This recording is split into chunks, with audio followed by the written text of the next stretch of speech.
But I'm very happy to say that the Danish climate ambition is very broadly has very broad political backing.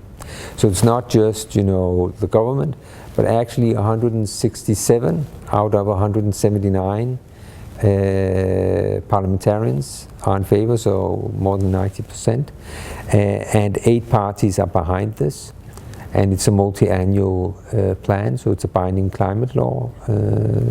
It's quite an interesting development. Well, I hope we will see, first of all, we already did some things this year. This was very much about public-private partnership.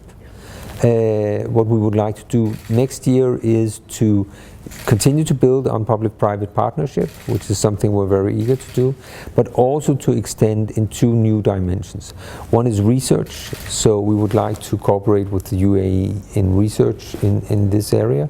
The UAE has Masdar, but it has also companies that have research departments such as ADNOC and others that sort of deal with energy research. So this is one side of it, and the other is strengthened government-to-government cooperation, which we are going to be pushing for the next years.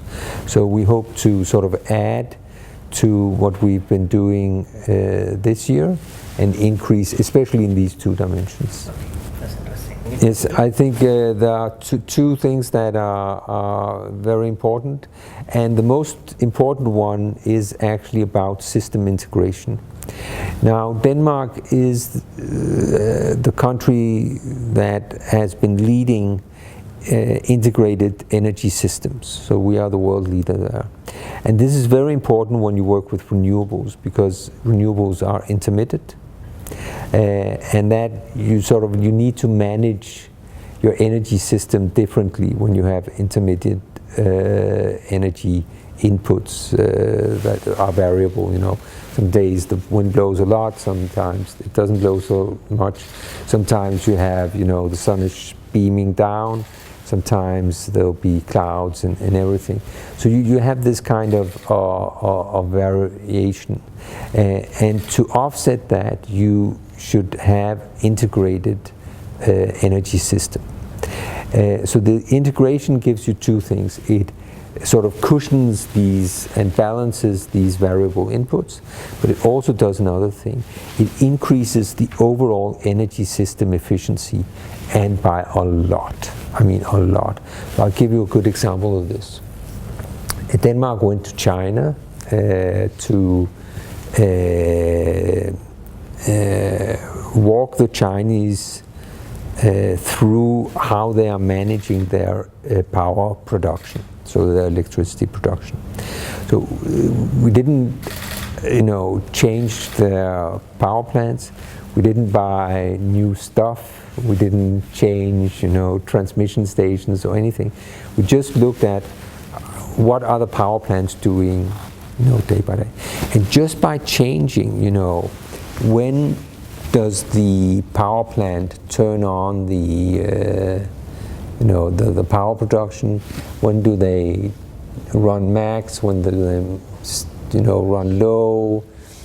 And balancing that for all of China, what happened was that we could reduce CO2 in China with more than all of Denmark's yearly CO2 power-related CO2 emissions. So just by getting the Chinese to understand better when to turn the knobs a little up and down at various plants and turning them on and off, huge, massive CO2 savings. So this is the other advantage of systems integration. So I think this is the one thing that is very important on the renewable side. The other thing is, of course, that you need to work with innovative solutions that will allow us to have an increased renewable input into total energy use. So when we talk about renewables, what is fairly easy and which has seen a lot of progress and is seeing a lot of progress is increased renewables in the power sector. Now, this is pretty important.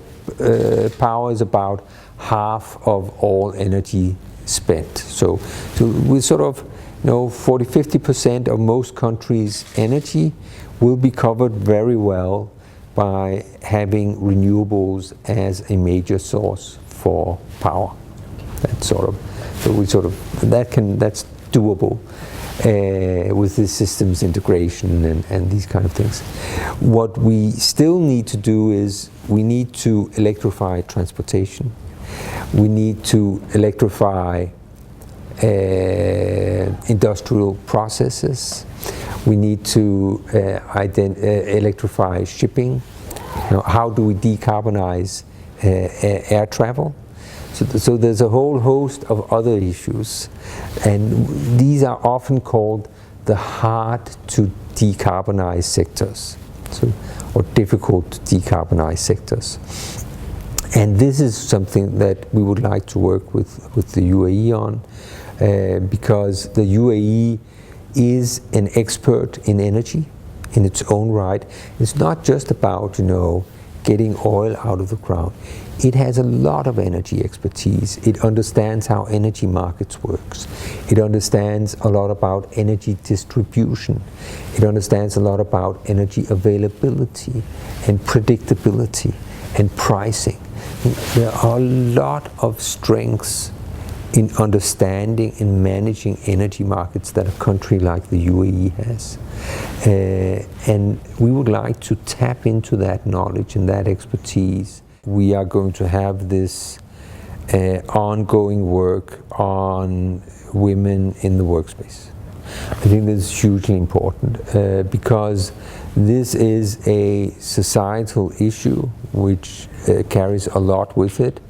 It is important in its own right, because the Emirati leadership wants to see more women into the workforce, wants to tap into the talent and ambition of young Emirati women. So it's important for that.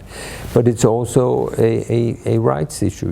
It's about women's rights, it's about human rights, and it's a value issue where this country is leading the way. It just came out, 26 in the UNDP ranking. Today it was announced. A huge step up for women's opportunities and rights in this country in a very short time span. So it sort of brings a Danish and Nordic value set where we can work together in a very nice way.